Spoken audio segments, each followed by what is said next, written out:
입안에 상처도 없는데 입안이 이유 없이 화끈거리고 따갑고 시리실까요? 그 경우 구강자결감 증후군일 가능성이 높습니다. 오늘은 이 구강자결감 증후군에 대해서 한의학 박사인 제가 자세히 알아보도록 하겠습니다.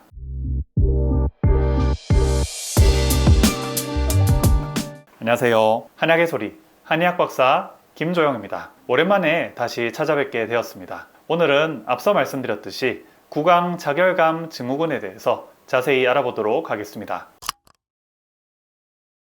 구강자결감 증후군은 중년, 노년 여성에게서 많이 나타나는 질환입니다. 첫 번째로 입안이 화끈거리고 따가운 증상이 하루 2시간 이상, 3개월 이상 지속이 되고요. 다른 원인이 없는 것을 구강자결감 증후군이라고 말합니다. 보통 편측성이 아닌 양측성으로 발생하고요. 혀 끝에서 주로 발생합니다. 구강 점막은 정상 소견을 보이고요. 다른 질환을 배제할 수 있어야 합니다. 이와 함께 30에서 50%의 환자분들은 수면장애와 우울증, 불안증 증상도 겪습니다. 혈액검사나 타액검사를 해도 아무런 원인이 안 나오는데 환자분이 증상을 느끼시면 최종적으로 구강자결감 증후군이라고 진단합니다.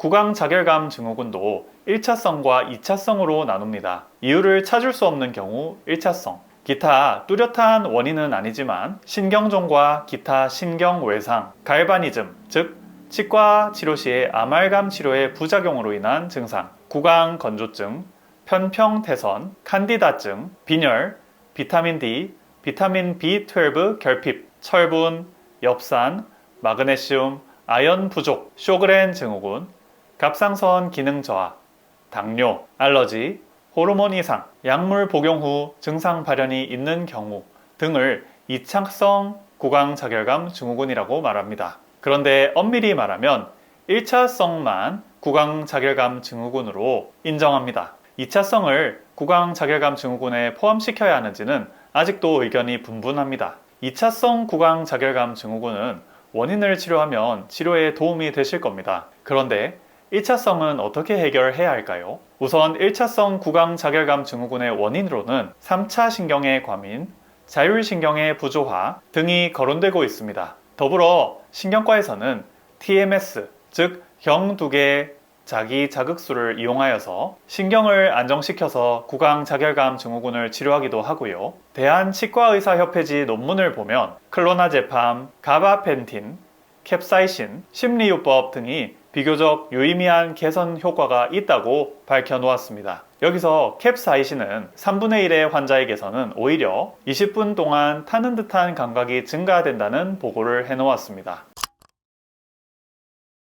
한의학에도 구강자결감 증후군을 치료하는 해법이 있을까요? 한의학에도 답이 있습니다. 한의학적으로 심장의 열은 혀로, 간의 열은 눈으로, 폐의 열은 코로, 신장의 열은 귀로, 췌장의 열은 입으로 빠집니다. 구강자결감 증후군이 있으신 분들은 진단을 해보면 심장과 췌장, 간에 열이 많으신 분들이 많았습니다. 그 열이 혀로, 입으로 빠져나오는 것이지요. 더불어 눈도 뻑뻑해지시고 말입니다. 이 열은 실체가 안 보이기에 서양의학적인 검사로는 발견이 되지 않습니다. 그런데 이 열은 우리 몸을 좌지우지하는 매우 중요한 실체입니다. 여러분, 열이 보이지 않기에 화상을 안 입는 것은 아니겠죠? 구강자결감 증후군은 심장과 췌장, 입과 혀에 가벼운 화상을 입으신 겁니다. 화상을 입으면 잘 안 낫고 계속 따갑죠? 이것을 치료해야 되니 오래 걸리고 잘 안 낫는 것입니다.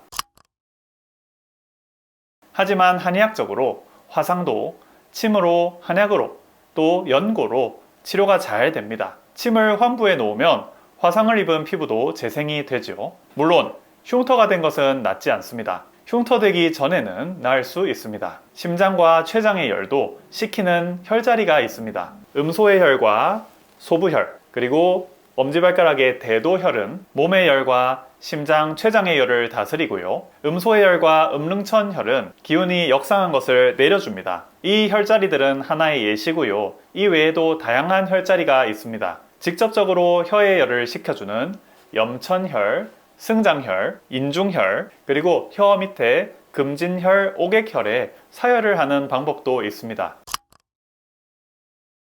지금 보여드리는 연구 논문에서는 구강자결감 증후군 치료를 위해서 대형혈, 혁거혈, 염천혈, 풍지혈, 합곡혈, 내관혈, 삼은교혈, 태충혈을 사용하였지요. 매회 침 치료를 시행할 때 전기침을 이용하여 양측 대형과 혁거혈에 자입된 침에 2에서 3Hz를 20분간 전기 자극을 주었습니다. 약침 요법도 매우 효과적입니다. 생지황 약침, 황련해독 약침 등 상체의 열을 식힐 수 있는 약침들은 몸의 열과 구강의 열을 식혀 증상 치료에 많은 도움이 됩니다. 위의 논문에서는 매회 침 치료를 시작하기 전에 심장, 가슴 한가운데에 단중혈에 황련해독 약침을 놓고요. 배꼽 밑에 기해혈에 육미지황탕 약침을 1회씩 환자의 반응에 따라 0.1에서 0.3cc를 주입하였습니다. 한약 중에 생지황, 옥죽, 현삼, 맹문동, 미후도 등의 약은 혈액과 진액을 보강하며 열을 식혀줍니다. 치자, 박하, 연교, 석고 등의 약은 심장과 위장의 열을 식혀 더 이상 진액 손실이 일어나지 않도록 합니다. 지금 보여드리는 논문에서도 한의학적인 변증에 따라서 환자분에게 맞는 처방을 선택하여 1일 3회 3주간 복용하도록 하였습니다. 30명 중 15명, 즉 50%에게는 숙지황, 산약, 산수유, 목단피, 복령, 택사로 이루어진 육미지황탕에서 목단피를 빼고 생지황, 지모, 석고, 황백, 감초를 더한 가미 육미지황탕을 투여하였고요. 나머지 15명인 50%에게는 연자육, 인삼, 적복령, 황기, 맹문동, 지골피, 차전자, 황금, 감초로 이루어진 청심연자음에 인삼을 사삼으로 교체하고 생지황, 황련, 복신, 용안육을 더한 가미청심연자음을 투여하였습니다. 이렇게 침치료, 전침치료, 한약 처방을 투여함으로써 22명은 VAS 점수가 낮아졌고요. 6명은 VAS 점수가 높아졌고요. 2명은 변함없이 유지되었습니다. VAS 점수가 낮아졌다는 것이 구강자결감 증후군이 좋아졌다는 의미입니다. 이렇듯 침치료, 약침치료, 한약 처방은 구강자결감 증후군 치료에 매우 효과적임을 이 논문을 통해서 알 수 있었습니다. 첫 번째, 냉찜질, 찬물 가글입니다. 구강자결감 증후군은 실제 혀와 입이 뜨거워져 있는 경우가 많습니다. 이 열을 식혀야 합니다. 목 뒤에 냉찜질을 자주 해주시고요. 찬물로 가글을 자주 해주시거나 찬물을 입에 머금다 미지근해지시면 삼키시면 매우 좋습니다. 두 번째로 부족한 영양분 보충입니다. 지금 보여드리는 논문에서는 659명의 구강자결감 증후군 환자를 대상으로 조사했을 때 비타민 D는 전체 환자의 14.9%에서 비타민 B는 전체 환자의 14.7%에서 아연은 5.7%에서 부족하다고 나타났습니다. 또 이 논문에 실린 2010년 한국의 연구에서는 276명의 환자를 대상으로 미네랄 부족을 살피니 26.8%에서 아연 부족, 9.4%에서 비타민 B12 부족이 확인되었습니다. 그리고 6개월간 아연을 보충하고 스테로이드 가글을 한 결과 스테로이드로만 치료했을 때보다 의미 있는 수준의 개선이 확인되었습니다. 그 외에 비타민 B1, B2, B6의 보충도 의미가 있었습니다. 그렇기에 아연을 비롯한 비타민 B1, B2, B6, B12를 보충해주는 음식들을 많이 섭취하시면 구강자결감 증후군 치료에 많은 도움이 되실 겁니다. 마지막으로 자극적인 음식을 피하셔야 합니다. 맵고 짜고 뜨거운 음식은 구강자결감 증후군을 악화시킬 수 있습니다. 이상으로 오늘 구강자결감 증후군에 대해서 자세히 알아보았는데요. 다른 궁금한 점이 있으시면 언제든지 댓글을 달아주시면 제가 시간 날 때마다 성심성의껏 답변 드리도록 하겠습니다. 다음에도 더 유익한 영상으로 찾아뵙도록 하겠습니다.